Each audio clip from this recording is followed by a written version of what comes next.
Mesdames et messieurs, une nouvelle historique vient de tomber ce 18 janvier 2025. TikTok, l'application emblématique des jeunes et des créateurs de contenu, cesse ses activités aux États-Unis. Cette décision, annoncée officiellement par le gouvernement américain, met un terme à des mois de bras de fer entre Washington et ByteDance, la société mère de TikTok basée en Chine. Retour sur les raisons de cette fermeture.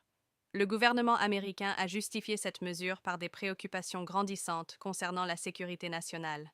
L'accès potentiel aux données personnelles de millions d'Américains par le gouvernement chinois a été le point central des débats. Malgré les tentatives de ByteDance d'instaurer une transparence accrue, notamment par la création de centres de données aux États-Unis, les autorités sont restées inflexibles. Selon des experts en cybersécurité, c'est une question de souveraineté numérique. Permettre à une entreprise étrangère, liée de près ou de loin au gouvernement chinois, d'accéder à des données sensibles est un risque que les États-Unis ne sont plus prêts à prendre. TikTok comptait des millions d'utilisateurs actifs aux États-Unis. Pour beaucoup, c'était bien plus qu'une application de divertissement. Les créateurs de contenu, les marques et même les petites entreprises dépendaient de cette plateforme pour leur visibilité et leurs revenus. Pour les créateurs, c'est un choc.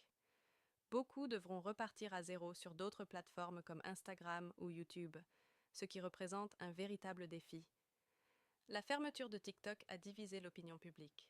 Certains saluent cette mesure comme un pas nécessaire pour protéger les citoyens, tandis que d'autres la considèrent comme une atteinte à la liberté d'expression.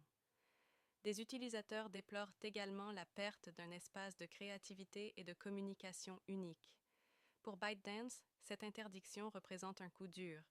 L'entreprise pourrait chercher à vendre ses opérations américaines ou à développer de nouvelles plateformes.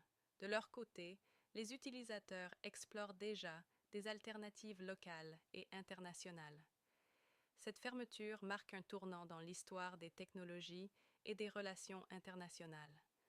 Nous continuerons de vous tenir informés des développements. Merci d'avoir suivi cette édition spéciale.